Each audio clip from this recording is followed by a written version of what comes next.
Je savais depuis toujours que Raphaël Castillo était différent. Dès le jour où il a emménagé dans l'appartement d'à côté, il y a 3 ans.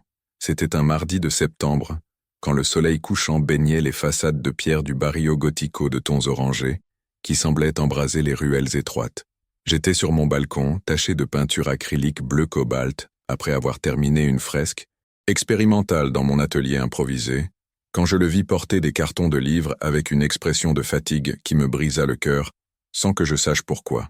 Il avait cette allure d'homme qui a trop vécu en trop peu de temps, ses épaules larges mais voûtées sous un poids invisible, et quand nos regards se croisèrent brièvement, je ressentis quelque chose de semblable à une décharge électrique qui parcourut ma colonne vertébrale. Ce ne fut pas un coup de foudre, ce fut une reconnaissance, comme si mon âme avait attendu toute ma vie que cet homme aux yeux fatigués mais profonds, à la barbe parfaitement taillée, et à cette démarche qui ressemblait à une danse mélancolique, entre dans mon existence. Raphaël me saluait toujours d'un sourire poli mais distant quand nous nous croisions dans le couloir, éclairé par des ampoules, jaunâtres qui clignotaient, les matins d'hiver glacés, ou dans l'escalier de marbre usé, où l'écho de nos pas résonnait comme des secrets partagés. Parfois je l'entendais à travers les minces cloisons de notre immeuble centenaire, réciter à voix basse des poèmes qui sonnaient, comme d'antiques lamentations, des mots que je ne pouvais entièrement déchiffrer mais qui me faisaient imaginer des océans de solitude dans son appartement débordant d'étagères. Pendant des mois, je devins un voyeur accidentel de son existence. Je découvris que Raphaël sortait chaque matin à 7h45 précise, son vieux sac en cuir marron rempli de manuscrits et de livres, aux titres en catalan ancien, que je pouvais à peine lire depuis ma fenêtre. Il rentrait tard le soir, toujours seul, avec la même expression de quelqu'un qui a perdu quelque chose, d'essentiel et ne se souvient plus quoi. Je trouvais des excuses pour me trouver dans le couloir quand je l'entendais arriver, faisant semblant de chercher des lettres inexistantes dans ma boîte aux lettres rouillées, ou d'ajuster les pots de géranium rouge que ma mère avait insisté pour placer près de ma porte. Nous échangions des banalités sur le climat méditerranéen, ou les prochaines fêtes, mais j'avais envie de lui hurler que je pensais à lui chaque nuit, que ses yeux bruns habitaient mes rêves les plus interdits. Si vous vous demandez si je suis fou d'être tombé amoureux d'un voisin qui me connaît à peine, vous avez probablement raison. Mais à Barcelone, dans ces rues où Gaudí a laissé sa folie architecturale comme un testament que les rêves impossibles peuvent devenir pierre et cristal, j'ai appris que le désir ne demande pas la permission d'exister. Ma vie avant Raphaël était une suite prévisible de fresques urbaines peintes sous des ponts oubliés, de nuits dans les bars LGBTQ+, de l'Exemple, où la musique électronique noyait les conversations profondes, et de relations éphémères avec des garçons qui ne comprenaient jamais pourquoi je collectionnais les programmes de spectacles de flamenco comme des reliques sacrées. Ma famille, surtout mon frère aîné Adrian, me reprochait toujours ma phase artistique et attendait que je me range un jour avec un vrai travail dans une galerie traditionnelle. Mais Raphaël réveilla en moi quelque chose de primal et terrifiant. Je commençais à le photographier à son insu, avec un vieil appareil argentique Canon AE1, trouvé au Mercat d'Elzancan. J'attendais sur mon balcon comme un chasseur patient, capturant les moments où il arrosait les plantes de sa fenêtre avec une tendresse qui contrastait avec sa gravité habituelle, ou quand il ôtait ses fines lunettes pour se frotter les yeux après de longues sessions de lecture. Je développais ces photos dans une chambre noire improvisée au grenier de l'immeuble, entourée de l'odeur chimique du révélateur et du fixateur, regardant son image émerger lentement sur le papier comme un fantôme qui se matérialise. Sur ces images granuleuses en noir et blanc, Raphaël ressemblait à un ange déchu piégé dans la quotidienneté barcelonaise. L'obsession me consumait de façon que je n'avais jamais imaginé possible. Je googlais son nom et découvris qu'il était professeur de littérature à l'Université de Barcelone, spécialiste des poètes modernistes comme Federico García Lorca, ce génie andalou dont l'homosexualité réprimée l'avait conduit à écrire des vers qui distillaient douleur et beauté à parts égales. Raphaël avait publié des articles académiques sur la symbolique queer dans l'œuvre de Lorca, des textes que je dévorais lors de nuits blanches, tandis que Barcelone dormait sous un manteau de silence, seulement brisé par le lointain brouhaha des ivrognes sur les Ramblas. Chaque mot de lui me rapprochait de le comprendre, me faisait sentir que peut-être, seulement peut-être, il connaissait aussi le goût amer des désirs. Interdit. Je découvris aussi que Raphaël était divorcé. Les commères de l'immeuble, surtout Madame Montserrat du 3e avec son éternel châle noir et ses yeux de chouette, me racontèrent, entre murmures malicieux, qu'il avait été marié à une femme nommée Helena. une élégante avocate qui l'avait quittée après 15 ans de mariage. On dit qu'elle a découvert quelque chose de terrible, chuchotait madame Montserrat avec ce ton de qui se délecte du malheur d'autrui, mais elle ne précisait jamais quoi.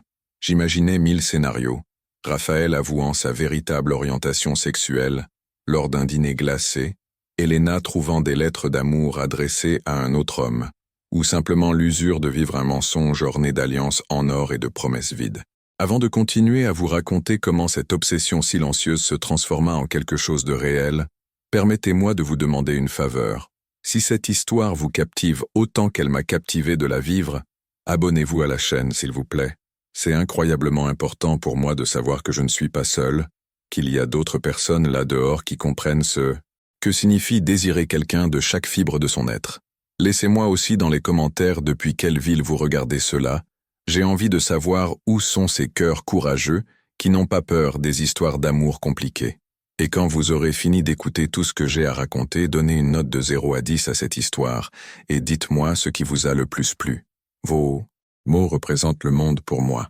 Le tournant arriva une nuit d'octobre, quand une tempête méditerranéenne frappa Barcelone avec une violence digne d'un roman gothique. Le vent hurlait entre les ruelles médiévales du Barrio Gótico comme une bête blessée, et la pluie martelait les balcons avec fureur, tandis que les éclairs illuminaient les gargouilles de pierre des anciennes façades. J'étais dans mon appartement, essayant de finir un croquis pour une nouvelle fresque, quand j'entendis un violent coup contre le mur que je partageais avec Raphaël, suivi du bruit de verre qui se brise. Mon cœur s'emballa immédiatement.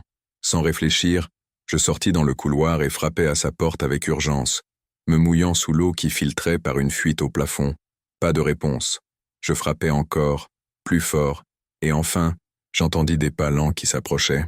Quand Raphaël ouvrit, ce que je vis me coupa le souffle. Ses cheveux noirs étaient ébouriffés, trempés comme s'il avait été sous la pluie, et sa chemise blanche était tachée de ce qui ressemblait à du vin rouge. Mais ce qui me frappa le plus fut l'expression sur son visage, un mélange dévastateur de douleur, de rage, et de quelque chose que je ne peux décrire que comme une reddition. « Oh, ça va ?» parvins-je à articuler, même si ma voix sonna étrangement aiguë à mes propres oreilles. Raphaël me regarda pendant ce qui me sembla une éternité, comme s'il évaluait si j'étais réel ou simplement une autre hallucination née de sa solitude. Ses yeux bruns, habituellement si contrôlés et distants, brillaient maintenant d'une vulnérabilité brute qui me donna envie de le serrer dans mes bras et de le protéger du monde entier. « Une bouteille s'est cassée », dit-il enfin à la voix rauque avec cet accent catalan qui me faisait toujours fondre intérieurement. « Une bêtise. Le vent a ouvert la fenêtre et tout est parti en enfer. » Il fit un geste vague vers l'intérieur de son appartement, où l'on voyait effectivement des éclats de verre éparpillés sur le parquet sombre et des papiers qui volaient partout. « Désolé si je t'ai réveillé. » « Je ne dormais pas, » répondis-je en avançant d'un pas sans savoir exactement ce que je faisais. « Tu as besoin d'aide pour nettoyer ?» La question était simple, presque banale, mais l'air entre nous était chargé, comme si nous savions tous les deux que cette conversation n'était que le prélude à quelque chose de bien plus grand et terrifiant. Raphaël hésita, et dans cet instant de doute, je vis quelque chose changer dans son expression. C'était comme regarder quelqu'un prendre une décision fondamentale, le genre de choix qui divise ta vie en avant et après. « Oui, » dit-il enfin en s'écartant pour me laisser passer. « Ça aiderait. Merci Mathéo. » Le fait qu'il se souvienne de mon prénom malgré nos interactions limitées fit faire un bond à mon estomac.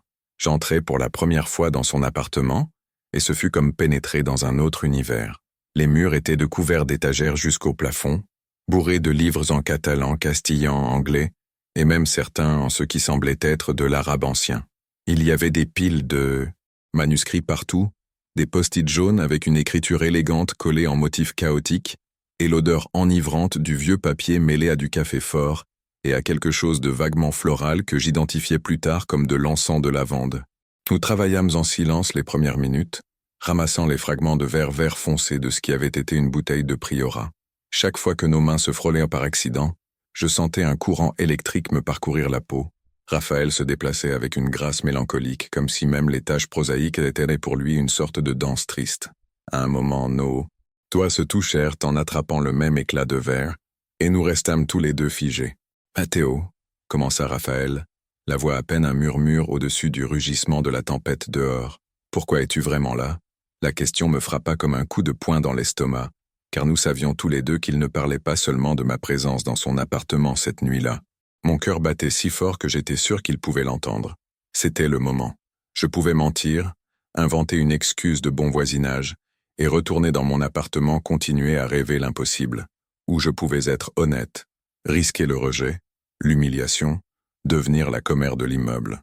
Je pensais à toutes ces photos cachées dans mon grenier, aux nuits passées à imaginer ce que ce serait d'embrasser ces lèvres qui me regardaient maintenant avec une intensité déconcertante. Parce que ça fait 3 ans que je n'arrive pas à te sortir de ma tête, dis-je, et les mots sortirent avec une férocité qui me surprit moi-même.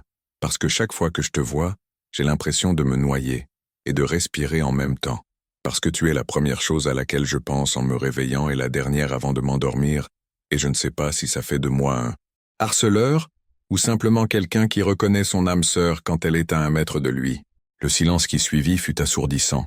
Raphaël me regardait avec ses yeux qui semblaient contenir des siècles de douleur et de sagesse, et je me préparais mentalement à son rejet, à devoir déménager de l'immeuble, à devenir l'anecdote honteuse qu'il raconterait à des collègues lors d'un dîner académique.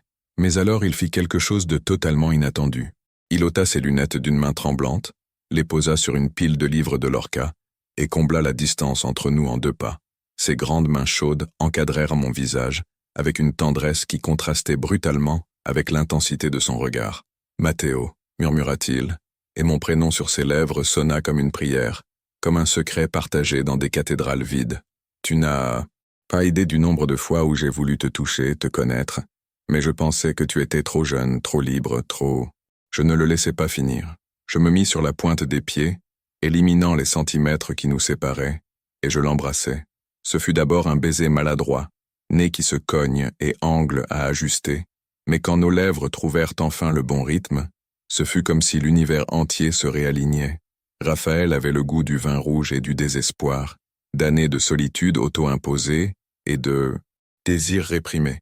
Ses mains s'enfoncèrent dans mes cheveux bouclés, et je saisis sa chemise trempée comme si c'était la seule chose qui me maintenait ancré à la terre.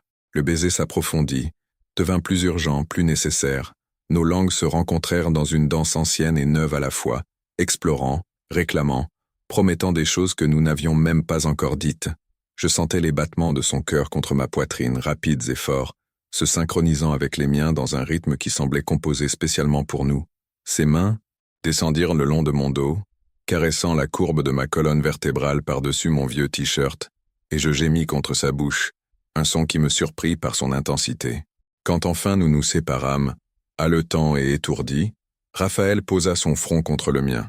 Je sentais son souffle chaud contre mes lèvres gonflées, et l'intimité de ce simple geste fut presque plus écrasante que le baiser lui-même. « C'est de la folie », murmura-t-il, mais il ne sonnait pas comme s'il voulait arrêter. Je pourrais perdre mon travail si quelqu'un l'a pu. L'université a encore des professeurs de l'Ancien Régime, des gens qui pensent que c'est une maladie, un péché, une honte. Terminai-je pour lui, connaissant trop bien ce discours. Ma famille pense la même chose. Mon père a failli me déshériter quand j'ai fait mon coming out à 18 ans. Mais Raphaël, nous ne pouvons pas vivre cachés pour toujours. Je ne veux pas être ton sale petit secret. Ses yeux s'assombrirent, et pendant un instant je craignis d'avoir tout gâché. Mais alors il sourit, un petit sourire triste qui me brisa et recomposa le cœur simultanément. Tu n'es pas mon sale petit secret, Matteo. Tu es la plus belle chose qui me soit arrivée depuis des années, peut-être de toute ma vie. Mais j'ai besoin de temps pour digérer ça, pour comprendre comment faire fonctionner ça, sans détruire tout ce que j'ai construit. Je hochai la tête, même si chaque fibre de mon être voulait protester, exiger plus, vouloir qu'il crie son amour depuis les toits du Barrio Gótico pour que toute Barcelone l'entende. Mais je comprenais la peur. Je l'avais vécu moi-même, quoique différemment. J'ai le temps, dis-je enfin en caressant sa joue rugueuse de barbe de 2 jours. Je ne vais nulle part. Littéralement, j'habite à côté. Raphaël rit, un vrai rire qui transforma complètement son visage, lui enlevant des années et révélant l'homme qu'il aurait pu être si le monde avait été plus gentil. Il m'embrassa encore, plus doucement cette fois, savourant chaque seconde comme si c'était la dernière. Et à cet instant, avec la tempête qui rugissait dehors et les éclats de verre brillants comme de faux diamants sur le sol de son appartement rempli de poésie interdite, je sus que ma vie avait changé pour toujours. Les jours qui suivirent furent un tourbillon de rencontres secrètes et de messages codés. Raphaël commença à laisser des mots dans ma boîte aux lettres, écrits en catalan ancien que je devais déchiffrer avec Google Traduction, et des dictionnaires volés dans les bibliothèques publiques. C'étaient des poèmes, des sonnets parfaits qui parlèrent d'amour dans les temps sombres, de deux âmes qui se trouvaient contre toute attente. Je lui répondais avec des dessins, croquis rapides de ses mains tenant une tasse de café, de la courbe de son cou quand il lisait concentré, de la façon dont la lumière du couchant s'accrochait à ses cheveux gris. Nous nous retrouvions dans des cafés cachés du Raval, ces endroits où les touristes ne mettent jamais les pieds et où les serveurs connaissent la valeur du silence. Là, Raphaël me parlait de Lorca, avec une passion qui faisait briller ses yeux comme s'il était possédé par le fantôme du poète. Il me racontait les années de répression sous le franquisme, quand être homosexuel en Espagne pouvait signifier la prison ou pire, et comment cette histoire pesait encore sur les générations qui avaient appris à cacher leur vérité comme un acte de survie. Mon grand-père était comme nous, me confia-t-il un après-midi en partageant une tortilla de patata dans un bar sans nom près du Mercat de Sant-Antoni. Il s'est exilé pendant la guerre civile, parce qu'il savait que ses désirs le tueraient, s'il restait. Il a fini en France, vivant une vie à moitié, écrivant des sonnets qu'il n'a jamais publiés, parce qu'il avait trop peur. J'ai trouvé ces manuscrits après sa mort, et c'était comme lire ma propre âme transcrite dans une encre fanée. Cette révélation me brisa et me donna de l'espoir en même temps. Raphaël portait le poids de générations d'amour interdit, mais il avait survécu jusqu'à me rencontrer. Je lui pris la main sous la table, entremêlant nos doigts, dans un geste qui pouvait paraître anodin aux yeux des autres, mais qui, pour nous, était une déclaration de guerre contre le monde qui voulait nous séparer. Mais comme toute lune de miel clandestine, notre bulle finit par éclater. Et quand elle le fit, ce fut de la façon la plus dévastatrice possible. Une semaine après cette première nuit sous l'orage, alors que je pensais que Raphaël et moi avions trouvé un rythme sûr pour notre clandestinité, je reçus un appel de mon frère Adrien. C'était un dimanche matin, et j'étais dans le lit de Raphaël, enchevêtré dans des draps blancs qui sentaient son eau de Cologne au santal, et le café fraîchement moulu, traçant des constellations imaginaires sur les taches de rousseur de son dos nu, pendant qu'il lisait un manuscrit jauni avec des annotations dans les marges. « Mathéo, il faut que je te parle de toute urgence », dit Adrian sans même me saluer, sa voix chargée de cette autorité de grand frère qui m'avait toujours irrité. « Papa et maman veulent te rendre visite la semaine prochaine. Ça fait des mois qu'ils ne t'ont pas vu et ils s'inquiètent pour ton style de vie bohème. » Je sentis mon estomac se nouer. Mes parents, catholiques fervents d'un village près de Valence où tout le monde se connaît et où les secrets durent moins que le pain frais, étaient la dernière complication dont j'avais besoin. « Adrian, ce n'est vraiment pas le moment, tentai-je. Mais mon frère avait déjà décidé. Ce n'est pas négociable. Ils arrivent jeudi et restent jusqu'à dimanche. J'ai réservé un hôtel près de chez toi, alors prépare-toi à passer du temps en famille. » Il marqua une pause significative. « Et Mathéo, s'il te plaît, essaie d'être normal. Tu sais comment maman réagit à tes excentricités. » Il raccrocha avant que je puisse protester davantage. Raphaël, qui avait arrêté de lire et m'observait avec cette capacité qu'il avait à lire entre les lignes de mon langage corporel, caressa mon bras avec inquiétude. « Problèmes familiaux » demanda-t-il, et le simple fait qu'il comprenne sans que j'aie besoin d'expliquer me fit l'aimer encore plus. « Mes parents viennent » soupirai-je en me laissant retomber dans les oreillers avec un dramatisme digne d'une telenovela. « Et ils ne savent rien de toi, rien de tout ça. Pour eux, je suis toujours leur fils artiste raté qui doit trouver une gentille fille et se ranger avant qu'il soit trop vieux. » Raphaël resta silencieux un moment qui s'étira inconfortablement. Puis il ôta ses lunettes, se frottant l'arête du nez dans ce geste que j'avais appris à reconnaître comme un signe de conflit intérieur. « Mathéo, peut-être qu'on devrait ralentir un peu, au moins jusqu'à ce que la visite soit passée. Je ne veux pas être la raison pour laquelle tu auras des problèmes avec ta famille. » Ces mots me blessèrent, plus qu'ils n'auraient dû, parce que je comprenais la logique mais détestais la lâcheté implicite. « Ralentir », répétai-je en me redressant pour le regarder dans les yeux. « Raphaël, on ne peut pas mettre en pause ce qu'on ressent chaque fois que la vie se complique. C'est comme ça que les gens passent des décennies à vivre dans le mensonge. »« Ce n'est pas si simple, » répondit-il, et il y avait une note défensive dans sa voix que je n'avais jamais entendue auparavant. « Toi, tu as 26 ans. Tu peux te permettre d'être rebelle, de rompre avec ta famille, s'il le faut, et de reconstruire ta vie. Moi, j'en ai 38, un poste qui dépend du maintien d'une certaine image, et j'ai déjà vécu un divorce qui a failli me détruire. Je ne peux pas tout risquer encore pour... » Il s'arrêta net, mais le mal était fait. « Pourquoi » le pressai-je, sentant la colère et la douleur se mélanger dans ma poitrine. pour un artiste de rue qui peint des fresques illégales et vit dans un appartement de la taille de ta salle de bain? Finis ta phrase, Raphaël. Ce n'est pas juste, dit-il, mais il ne me regarda pas dans les yeux. Tu sais que ce n'est pas ce que je voulais dire. Alors qu'est-ce que tu voulais dire? Ma voix monta plus que je ne le souhaitais, se brisant sur les bords. Parce que d'ici, on dirait beaucoup que je suis une aventure excitante jusqu'à ce que les choses deviennent sérieuses. Jusqu'à ce que tu doives choisir entre te cacher dans ta tour d'ivoire académique ou risquer de vivre vraiment. Raphaël se leva du lit, s'habillant avec des gestes brusques qui trahissaient son agitation. Je ne transformerai pas ça en mélodrame, Mathéo. Je suis juste pragmatique. Tes parents seront là dans quelques jours, littéralement de l'autre côté du mur de ton appartement. Tu crois vraiment que c'est une bonne idée de continuer à nous voir aussi ouvertement? Il avait raison, bon sang. Il avait toute la raison logique du monde, mais la logique ne guérissait pas la blessure que ces mots avaient ouverte dans ma poitrine. « Va-t'en », dis-je enfin en m'enroulant dans un drap autour de la taille. De toute évidence, tu as besoin d'espace pour décider si je vaux le risque. L'expression de douleur qui traversa son visage manqua presque me faire revenir sur mes paroles, mais mon orgueil de 26 ans et mon cœur trop vulnérable me gardèrent muet.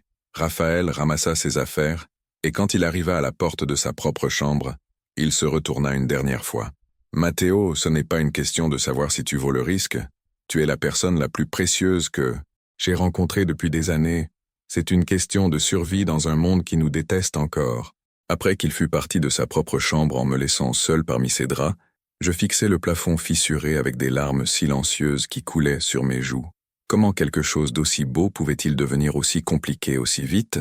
Je pensais à tous ces films romantiques où l'amour triomphe de tout, où les héros défient le monde et finissent heureux. Mais la réalité était bien plus sale, bien plus douloureuse. Les jours suivants furent un enfer de silence gênant dans le couloir et de regards furtifs qui ne se croisaient pas. Raphaël sortait tôt et rentrait tard, m'évitant avec une précision chirurgicale qui ne faisait que confirmer mes pires craintes. Je me plongeais dans une nouvelle fresque, peignant avec une fureur désespérée sur un mur abandonné près du parc de la Ciutadella. C'était une représentation abstraite de deux silhouettes essayant de se toucher à travers un abîme, leurs mains tendues, mais jamais jointes, et chaque coup de pinceau portait le poids de mon cœur brisé. Mes amis du collectif artistique LGBTQ+, remarquèrent mon changement d'humeur.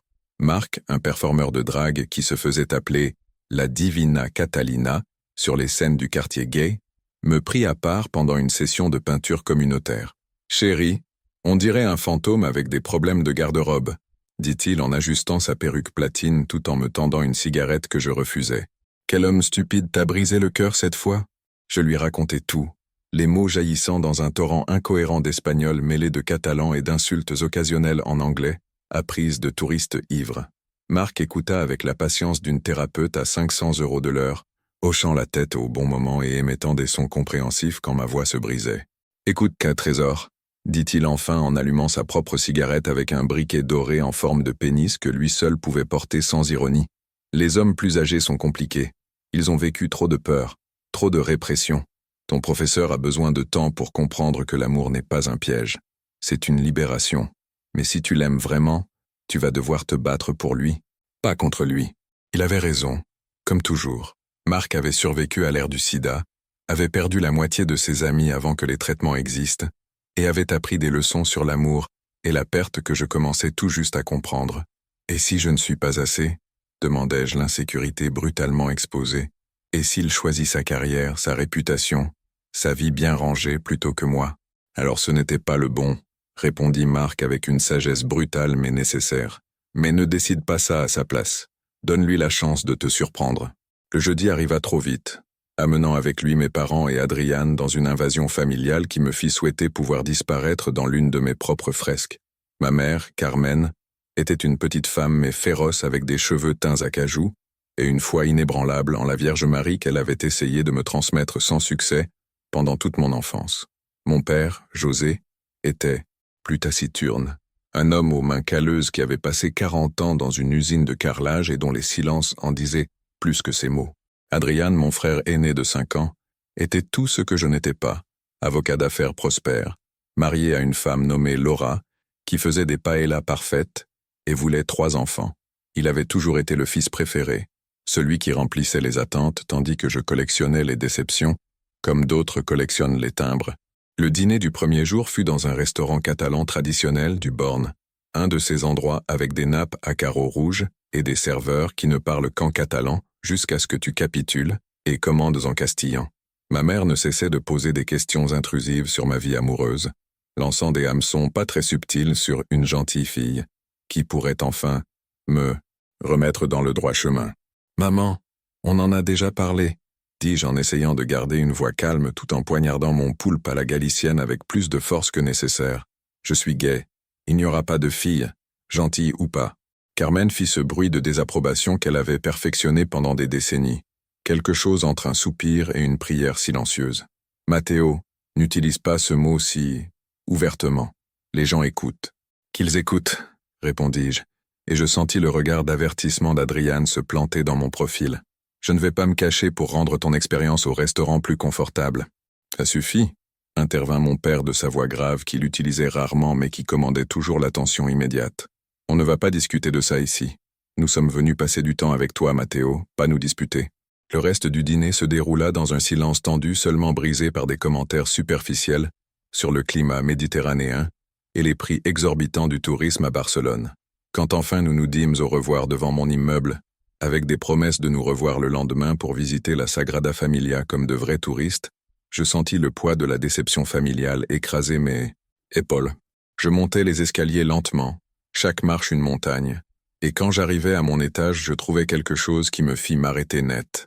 Sur le sol, juste devant ma porte, il y avait une enveloppe de papier épais crème avec mon nom écrit de l'élégante calligraphie de Raphaël. Les mains tremblantes, je l'ouvris. À l'intérieur se trouvait un sonnet écrit en catalan ancien, et bien que mes connaissances de la langue fussent limitées, je reconnus assez de mots pour comprendre le message. Amour, peur, pardon, courage. À la fin, en castillan moderne, Raphaël avait ajouté une note personnelle. Matteo, ces 3 derniers jours, j'ai lu les poèmes de mon grand-père, essayant de comprendre pourquoi il avait choisi l'exil plutôt que l'amour, la sécurité plutôt que l'authenticité. Et je me suis rendu compte que je ne veux pas devenir comme lui, je ne veux pas finir mes jours à écrire sur l'amour que j'ai eu trop peur de vivre. Si tu me veux encore, si tu crois encore que je vaux la peine Ennui frappe à ma porte ce soir. Je ne te promets pas que ce sera facile, mais je te promets d'essayer. À toi, si tu m'acceptes, Raphaël. Je lus la note 3 fois, chaque mot se gravant dans ma mémoire comme un tatouage invisible. Je regardais sa porte, à quelques mètres de la mienne, et sentis toutes les pièces brisées des derniers jours commencer à se remettre en place.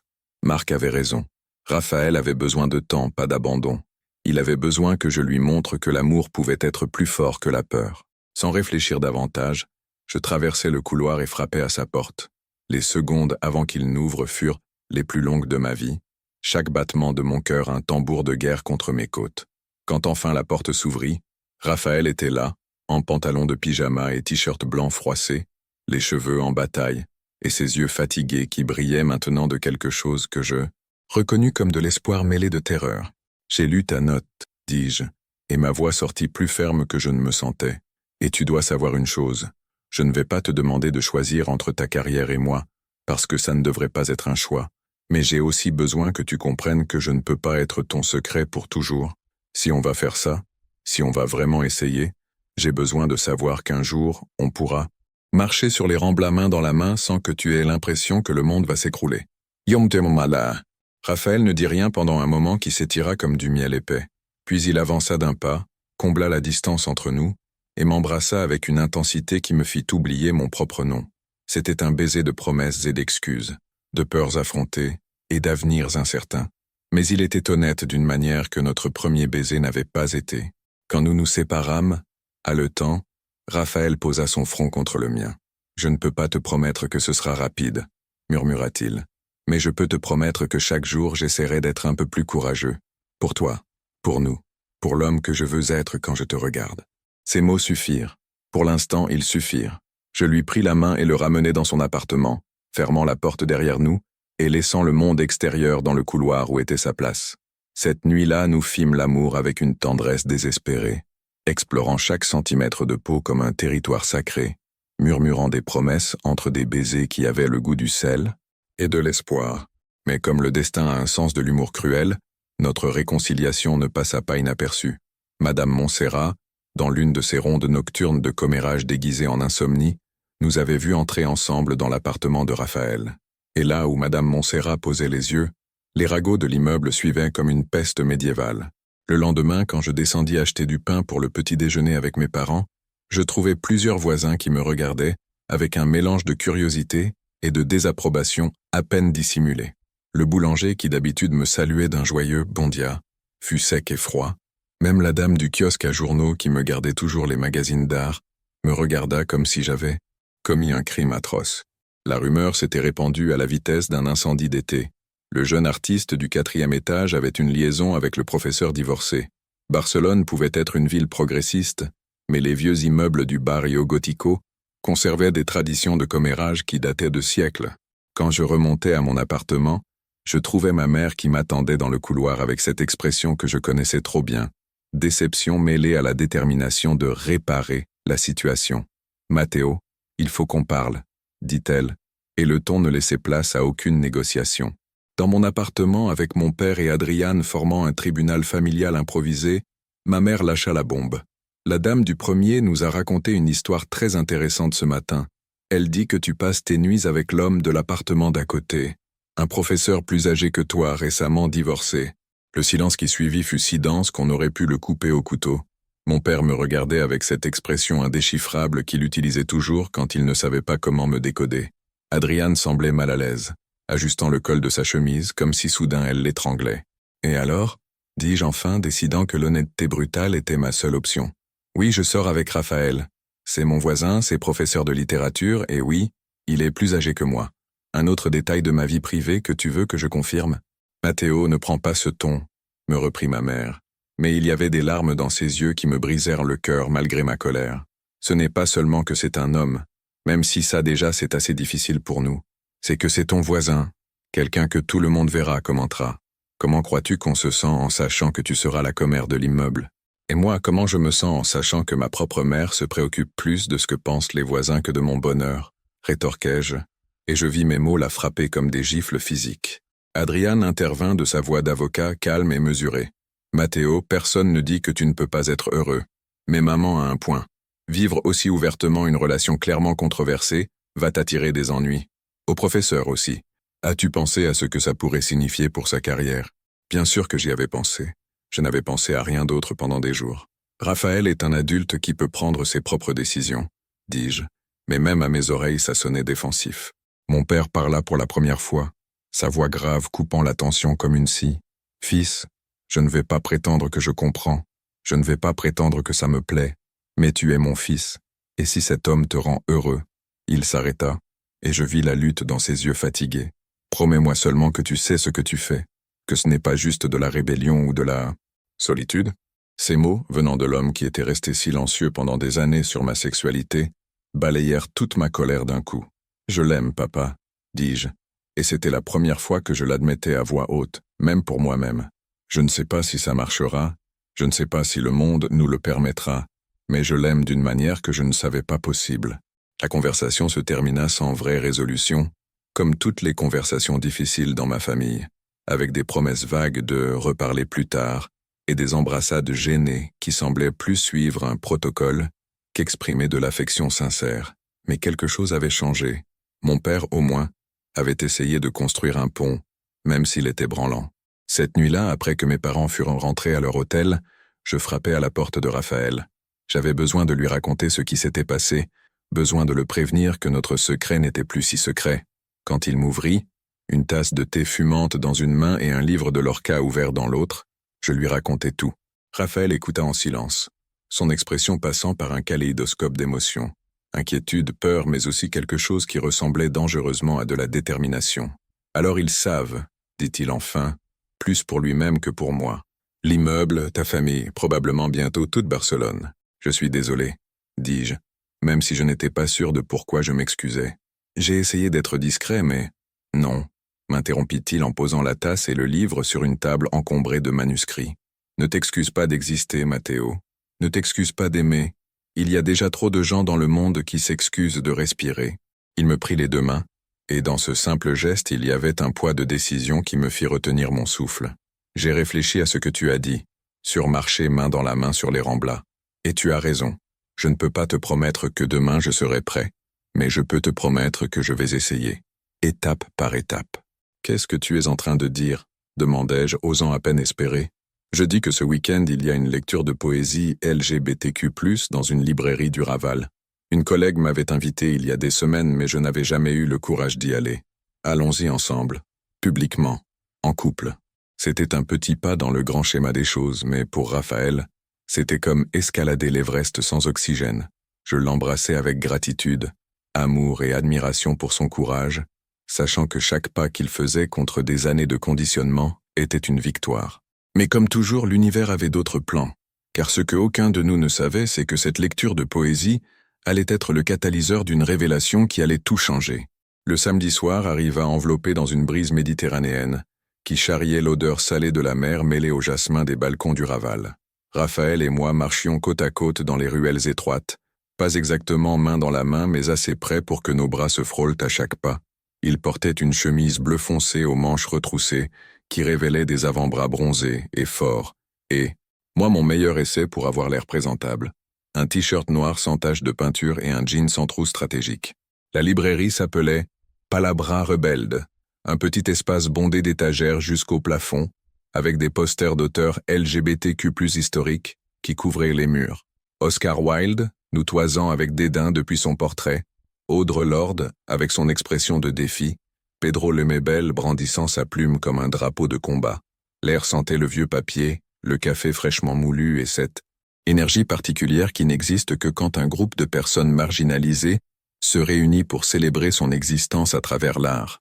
Il y avait une trentaine de personnes serrées dans l'espace, assises sur des chaises pliantes ou adossées aux étagères, un mélange d'âges et d'allures, allant d'adolescents aux cheveux teints en couleurs impossibles, à des messieurs âgés qui avaient probablement survécu à des époques où simplement se trouver dans cette salle aurait pu vous coûter la vie. Raphaël me guida vers 2 sièges au 3e. Ring, et je remarquai comment ses yeux scannèrent la foule avec ce mélange de curiosité académique et de peur résiduelle. « Ça va ?» murmurai-je en serrant brièvement sa main avant de la lâcher, conscient que même ici, dans un espace supposé sûr, il avait besoin de contrôler le rythme de son exposition. Nerveux, admit-il en ajustant ses lunettes dans ce geste que je reconnaissais maintenant comme son tic d'anxiété. Je n'ai jamais été à un événement ouvertement queer depuis... Eh bien, jamais vraiment. Je trouvais toujours des excuses pour ne pas venir.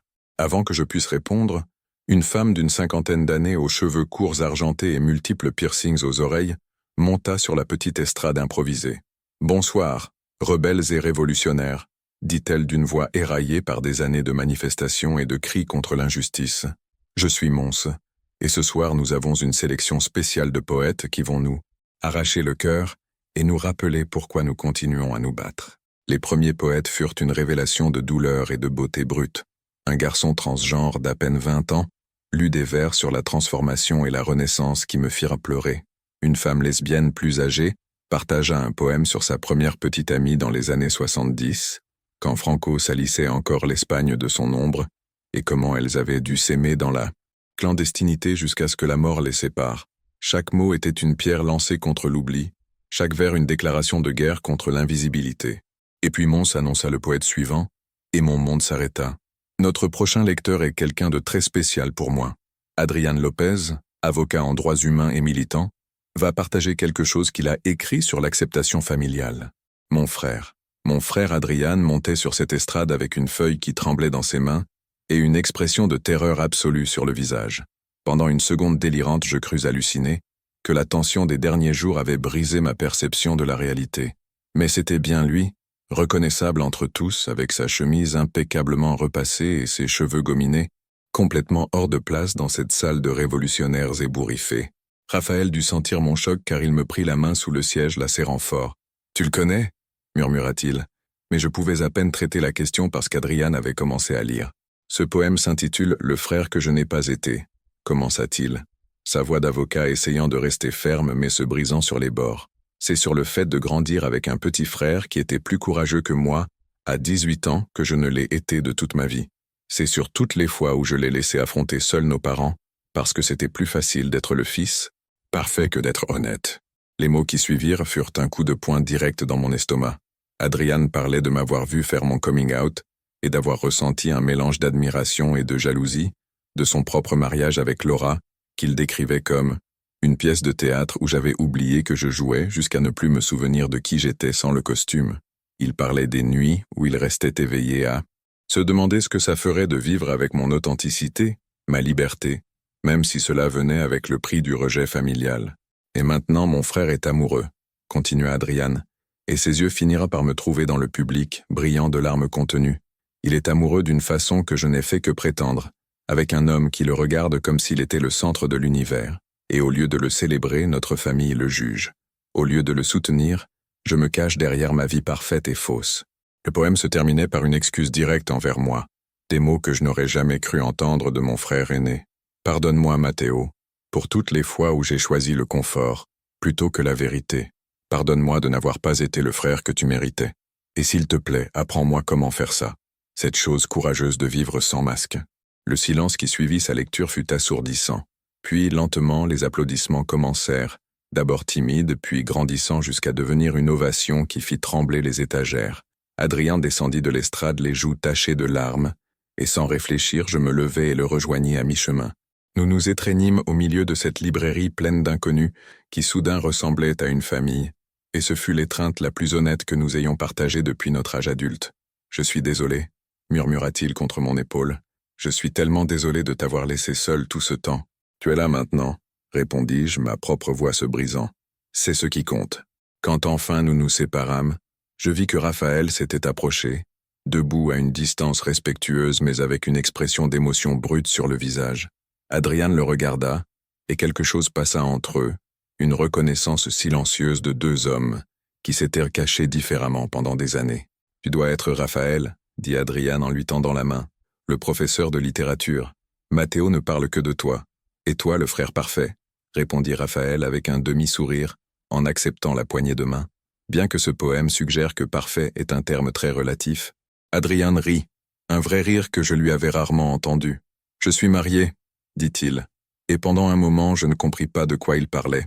Avec Laura, légalement marié, avec un appartement dans l'Exemple, et des projets d'avoir des enfants l'année prochaine. Et je suis aussi terriblement amoureux de mon associé au cabinet, Carlos, qui est aussi hétérosexuel qu'un arc-en-ciel en pleine parade de la Pride, mais trop catholique pour l'admettre. La confession tomba entre nous comme une bombe. Mon frère aîné, le fils modèle, vivait exactement le genre de mensonge que Raphaël avait fui par le divorce. Adrian, commençai-je, mais je ne savais pas comment finir la phrase. Ne dis rien encore, m'interrompit-il en levant la main. Je ne suis pas prêt à faire ce que toi tu as fait, ce que Raphaël a fait. Pas encore. Mais être ici ce soir, lire ce poème, c'est mon premier pas. Et j'avais besoin que tu le saches. Besoin que tu comprennes que quand je juge ta relation, quand je fais comme si c'était un problème, c'est seulement parce que ça me rappelle tout ce que je n'ai pas le courage d'être. Raphaël parla alors, sa voix de professeur émergeant avec cette sagesse fatiguée qu'il portait dans chaque mot. Le courage n'est pas l'absence de peur, Adrian. C'est agir malgré la peur. Et ce que tu as fait ce soir, t'exposer ainsi en public, ça a demandé plus de courage que la plupart des gens n'en ont dans toute leur vie. Après la lecture, nous finîmes tous les trois dans un petit bar près de la place Areal, un de ces endroits où les serveurs ne posent pas de questions et où les lumières sont assez basses pour cacher les secrets mais assez fortes pour trouver des connexions.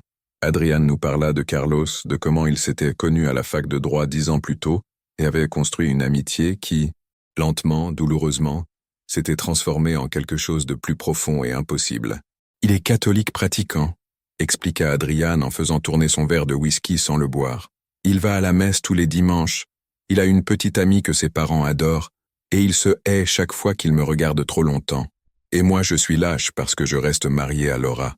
Une femme incroyable qui mérite quelqu'un qui l'aime complètement, pas quelqu'un qui l'utilise comme bouclier contre sa propre vérité. « Elle sait ?»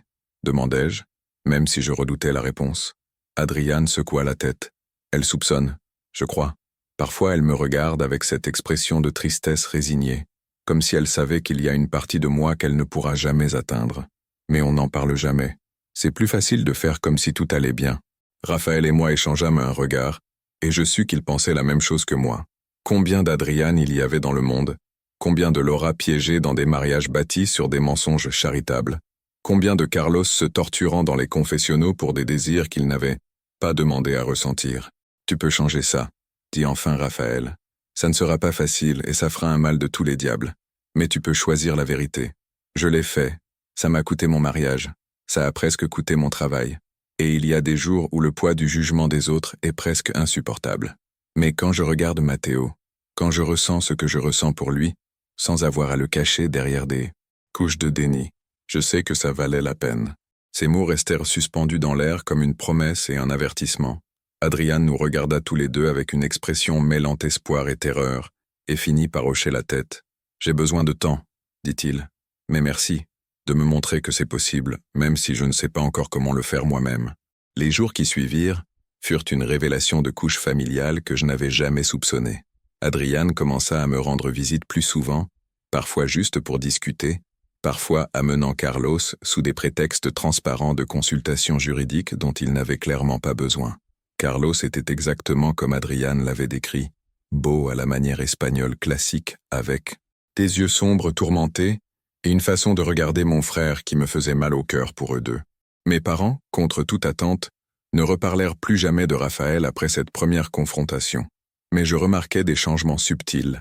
Mon père commença à m'envoyer des SMS occasionnels, des choses simples comme des photos de son jardin ou des articles sur des expositions d'art à Valence. Ma mère appelait plus souvent, et même si elle ne mentionnait jamais Raphaël directement, elle demandait comment allait cette personne spéciale dans ta vie, d'un ton qui suggérait qu'elle essayait, à sa manière rigide et catholique, de construire un pont.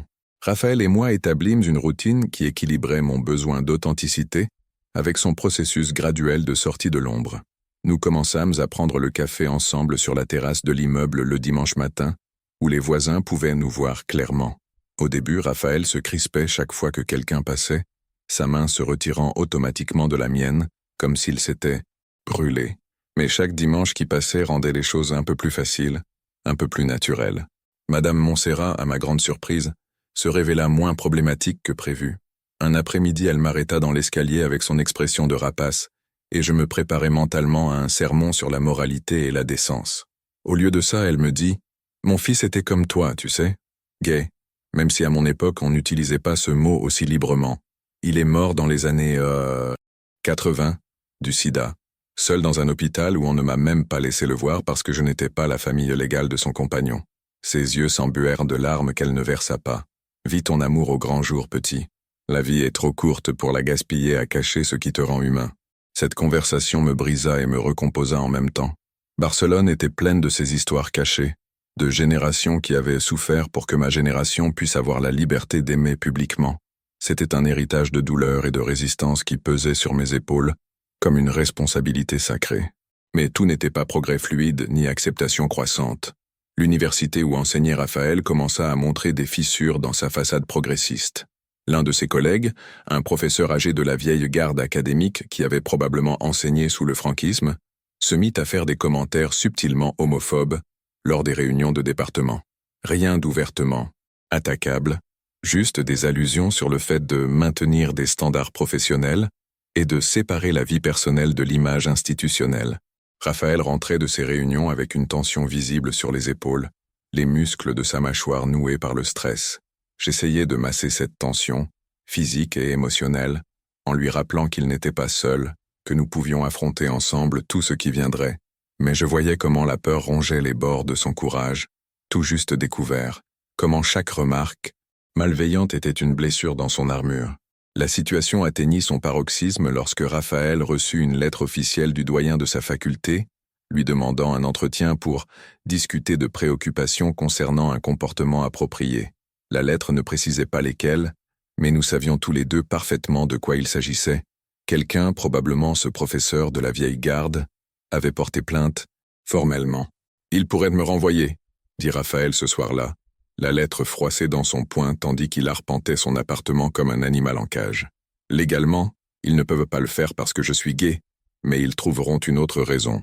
Conduite inappropriée, manque de professionnalisme, une excuse technique qui sonne respectable sur le papier. Alors nous nous battrons, répondis-je avec une férocité qui me surprit moi-même.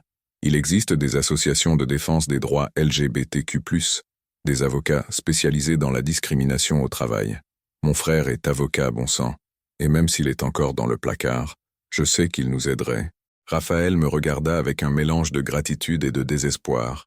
Je ne veux pas que ta vie devienne un combat judiciaire, Matteo. Je ne veux pas que tes relations familiales se compliquent encore plus à cause de moi. Peut-être que ce serait plus simple si nous... Ne finis pas cette phrase. L'interrompis-je en traversant la pièce pour le prendre ses épaules. N'ose même pas suggérer qu'on mette fin à tout ça pour rendre les choses plus faciles. Facile, c'est pour les lâches. Et tu n'es pas un lâche, Rafael Castillo. Tu es l'homme le plus courageux que je connaisse, même quand tu as peur, surtout quand tu as peur. Nous restâmes ainsi, face à face dans son appartement rempli de livres et de secrets, et quelque chose changea dans son expression. On aurait dit quelqu'un qui prenait une décision fondamentale, du genre qui définit qui tu seras pour le reste de ta vie. Tu as raison, dit-il enfin, la voix ferme comme je ne l'avais jamais entendue. J'irai à cette réunion et je serai honnête. Complètement honnête. Et s'il me virent, qu'il en soit ainsi. Mais je ne me cacherai plus. La réunion avec le doyen était fixée au vendredi suivant. Les jours précédents furent une montagne russe émotionnelle. Raphaël prépara sa défense avec la minutie d'un universitaire. Il documenta chaque réussite professionnelle, chaque publication, chaque évaluation positive d'étudiants.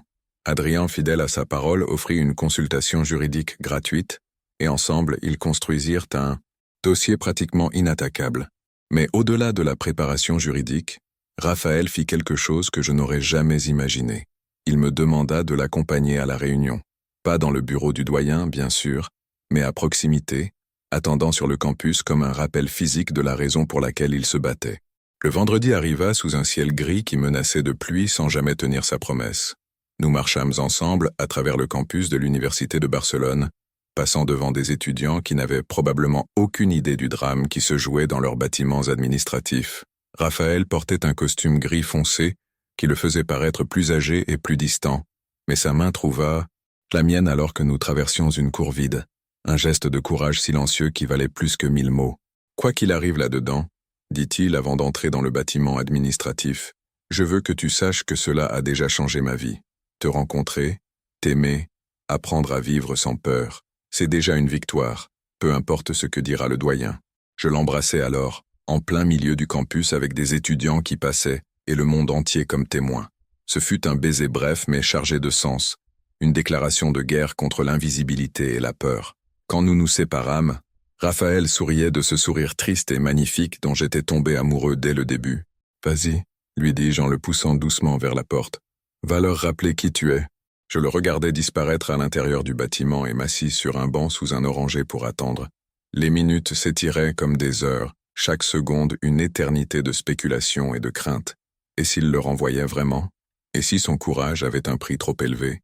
Et si j'étais la raison pour laquelle il perdait tout ce qu'il avait construit pendant des années? J'étais si perdu dans mes pensées sombres que je ne remarquais presque pas la silhouette qui s'assit à côté de moi.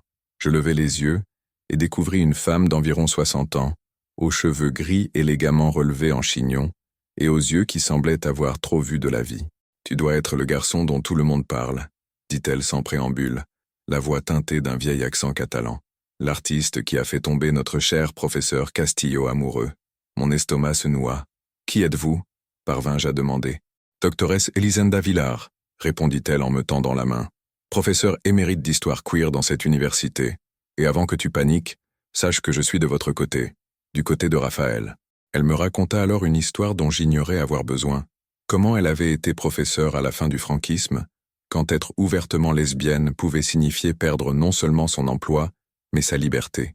Comment elle avait lutté pendant des décennies pour créer des espaces sûrs pour les étudiantes LGBTQ+, affrontant la résistance constante de la vieille garde qui s'accrochait, encore au pouvoir comme des tiques sur un chien mourant. « Raphaël est important pour nous, » dit-elle. « Il est l'un des rares professeurs de sa génération qui enseigne la littérature queer sans s'en excuser, qui fait lire Lorca à ses étudiants et leur explique toute la vérité de son génie tourmenté.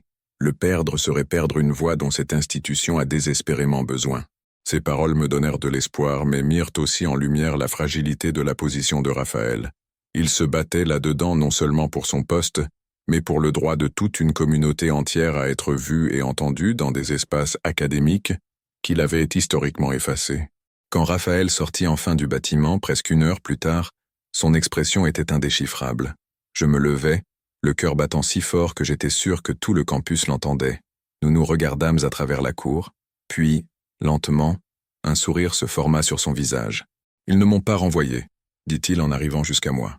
Le doyen a écouté la plainte, écouté ma défense, et a essentiellement dit aux collègues plaignants que ses opinions personnelles sur ma vie privée ne regardèrent pas l'université tant que je maintenais mon excellence académique. Le soulagement me frappa comme une vague, me faisant chanceler.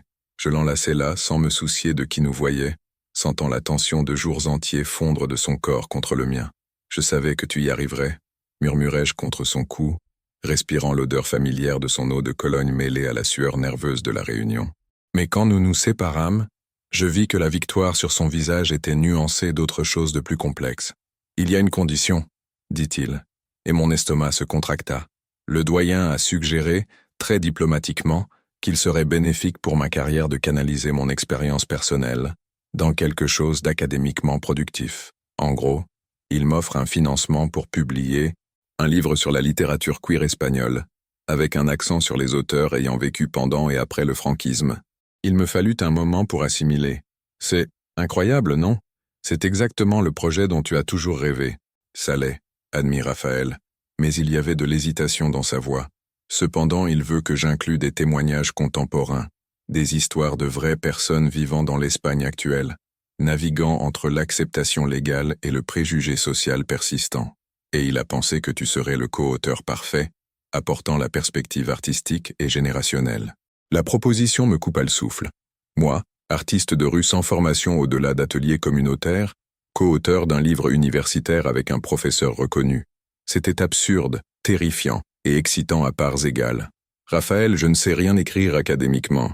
J'ai à peine fini le lycée. Comment pourrais-je? Tu n'as pas besoin de savoir écrire académiquement, m'interrompit-il en prenant mes mains dans les siennes.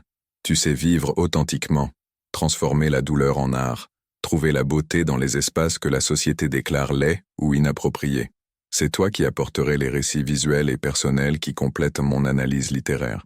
Nous serions l'équilibre parfait entre théorie et pratique, histoire et présent. L'idée commençait à prendre forme dans mon esprit, mais elle s'accompagnait d'une inquiétude majeure. Cela nous exposerait complètement, dis-je. Pas seulement nous, mais notre relation. Nous déclarerions au monde académique, à nos familles, à toute Barcelone que nous sommes ensemble. Es-tu certain d'être prêt? Raphaël me regarda avec ses yeux bruns qui semblaient contenir des siècles de sagesse lasse, et j'y vis quelque chose que je n'avais jamais vu auparavant, une certitude absolue. Mathéo, je viens de passer 1 heure dans ce bureau à défendre mon droit d'exister tel que je suis, à défendre notre droit d'exister. Si je dois vivre publiquement, je préfère le faire d'une manière qui ait du sens, qui aide ceux qui viendront après nous.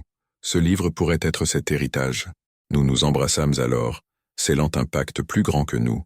Nous étions 2 hommes debout sur un campus universitaire, portant le poids de générations d'amour interdits sur les épaules et la possibilité d'un avenir plus libre qui s'étendait devant nous comme un chemin illuminé de lucioles. Les mois qui suivirent furent un chaos magnifique de recherche, d'écriture et de redécouverte mutuelle. Raphaël m'introduisit dans l'univers de l'Académie queer espagnole, un monde dont j'ignorais l'existence. Nous lûmes ensemble les journaux d'écrivains qui avaient codé leur homosexualité en métaphores florales et références mythologiques, craignant la censure franquiste mais désespérés de laisser trace de leur vérité. Nous étudiâmes Terenci Moix, ce merveilleux Catalan qui écrivit sur le désir homosexuel, avec une honnêteté révolutionnaire pour son époque. Nous analysâmes les œuvres de Luis Antonio de Villena, dont les poèmes érotiques célébrèrent le corps masculin sans excuse. Pendant que Raphaël apportait le contexte historique et littéraire, moi j'offrais quelque chose de plus viscéral, des entretiens avec des membres de la communauté LGBTQ+ de Barcelone. Je parlais à des drag queens ayant survécu le passage de la dictature à la démocratie, à des travailleuses du sexe transgenre qui arpentèrent le Raval, avec une dignité farouche, à des couples de vieillards qui avaient passé 50 ans ensemble en secret, jusqu'à pouvoir enfin se marier légalement. L'un de ces entretiens me marqua particulièrement. Un homme de 70 ans nommé Joseph me raconta sa première histoire d'amour, un garçon nommé Miquel, qu'il avait connu dans les années 60. Ils s'étaient aimés dans la clandestinité, se retrouvant dans des toilettes publiques et des parcs sombres, toujours avec la peur d'être arrêté par la police franquiste. Quand Miquel mourut dans un accident du travail, Joseph ne put assister à l'enterrement car officiellement il n'était qu'un ami. Il ne put pleurer publiquement, ne put réclamer le corps pour un enterrement digne, ne put que souffrir en silence, pendant que la famille de Michael effaçait toute trace de leur relation. « Vous les jeunes, vous ne savez pas la chance que vous avez, » me dit Joseph, les yeux voilés par la cataracte brillant de larmes non versées. « Vous pouvez marcher ensemble dans la rue. Vous pouvez vous embrasser sans regarder par-dessus votre épaule. Vous pouvez vous aimer ouvertement et l'État ne vous mettra pas en prison pour ça. Ne gâchez pas ce cadeau, petit. Vivez aussi intensément que possible pour nous tous qui n'avons pas pu. » Ces paroles devinrent l'épigraphe officieuse de notre livre. Chaque chapitre que nous écrivions, chaque analyse de Raphaël, chaque photo de mes murales sur l'amour queer portait le poids de cette responsabilité, honorer ceux qui étaient venus avant tout en pavant la voie à ceux qui viendraient après. Mais travailler si près exposait aussi les fissures que nous avions ignorées dans notre relation. Raphaël était méticuleux jusqu'à l'obsession, corrigeant et recorrigeant chaque paragraphe jusqu'à lui ôter toute saveur humaine. J'étais chaotique, préférant l'imperfection authentique à la perfection stérile. Nous nous disputions sur le ton du livre, sur la quantité de nous-mêmes à révéler, sur l'inclusion ou non de photos de nous deux, trop narcissiques. Une nuit, après une dispute particulièrement vive sur l'opportunité de publier les transcriptions complètes des entretiens, ou seulement des extraits édités, Raphaël explosa. « Tu ne peux pas simplement jeter des mots sur une page et appeler ça recherche, Matteo. C'est un travail académique sérieux, pas un de tes murs improvisés. » Ces mots me frappèrent comme une gifle. « Un de mes murs improvisés ?» répétai-je, la rage montant dans ma gorge. « Tu parles des œuvres que j'ai passé des années à perfectionner, qui ont été exposées en galerie, que les gens de ce quartier valorisent plus que n'importe quel livre poussiéreux de ta bibliothèque. » Je ne voulais pas dire ça comme ça, tenta-t-il de se rattraper, mais le mal était fait. « Si, tu le pensais, » dis-je en me levant. « Tu l'as toujours pensé, n'est-ce pas? Que je suis l'artiste de rue sans éducation qui s'est faufilé dans ta vie ordonnée et académique. Que je suis là par charité intellectuelle. Matteo, tu sors ça de son contexte. »« Vraiment ?» l'interrompis-je, la voix dangereusement calme. « Parce que ça ressemble beaucoup à de la honte, de que je ne suis pas assez sophistiqué, assez cultivé, assez respectable pour ton monde universitaire. » Raphaël ôta ses lunettes, se frottant les yeux de frustration. « C'est ridicule. Tu sais que je t'aime. Tu sais que je respecte ton art. Mais ce livre est différent. Il doit respecter des standards académiques, sinon il ne sera pas pris au sérieux. Alors peut-être que je ne devrais pas du tout y participer. » lâchai-je avant de pouvoir me retenir. Peut-être devrais-tu trouver un co-auteur plus approprié, quelqu'un avec un doctorat, des cravates respectables, et qui ne mettra pas ta carrière en danger simplement en existant. Je sortis de son appartement avant qu'il puisse répondre, traversant le couloir jusqu'au mien et claquant la porte plus fort que nécessaire. Je restais là, respirant fort, sentant les larmes chaudes couler sur mes joues. Pourquoi était-ce si dur? Pourquoi chaque pas en avant semblait-il accompagné de 2 pas en arrière? Nous ne nous parlâmes pas pendant 3 jours. 3 jours qui ressemblèrent à 3 ans, où le silence entre nos appartements était plus bruyant que n'importe quelle dispute. Je me jetai dans un nouveau mural, peignant avec une fureur désespérée près du port, Icare tombant du ciel, mais ses ailes faites de pages de livres en feu. Une métaphore peu subtile que Raphaël aurait probablement levé les yeux au ciel. Ce fut Adriane qui finit par intervenir, débarquant chez moi un après-midi avec une bouteille de vin et l'expression de grand frère que je connaissais trop bien. « J'ai entendu que tu t'étais disputé avec le professeur », lança-t-il sans détour en se servant un verre sans attendre l'invitation. « Les nouvelles vont vite », marmonnai-je en m'effondrant sur mon vieux canapé. « Madame Montserrat a entendu les cris à travers les murs », expliqua Adriane avec un demi-sourire. « Elle a appelé maman qui m'a appelé, et j'ai décidé de venir avant que ça dégénère complètement. » Je lui racontai tout, le projet du livre, la dispute, mes insécurités sur le fait de ne pas être assez bien pour le monde académique de Raphaël, son commentaire blessant sur mes murs improvisés. Adriane écouta en silence, hochant parfois la tête, me laissant vider tout le poison accumulé. « Tu as fini ?» demanda-t-il quand mon flot de paroles se tarit. « Bien. Maintenant écoute-moi bien. Vous êtes tous les deux des idiots. » Je clignai des yeux, surpris. « Pardon ?»« Des idiots, répéta-t-il avec la franchise brutale d'un avocat. Raphaël est un idiot. Toi aussi. Vous êtes tellement terrifié de perdre ce que vous avez que vous le sabotez vous-même avant que quelqu'un d'autre le fasse. C'est de l'autodestruction préventive et c'est stupide. Tu le fais, coupa-t-il. Matteo, j'ai passé les 10 dernières années de ma vie à vivre un mensonge parce que j'avais trop peur d'être honnête. J'ai vu comment ce mensonge empoisonne tout.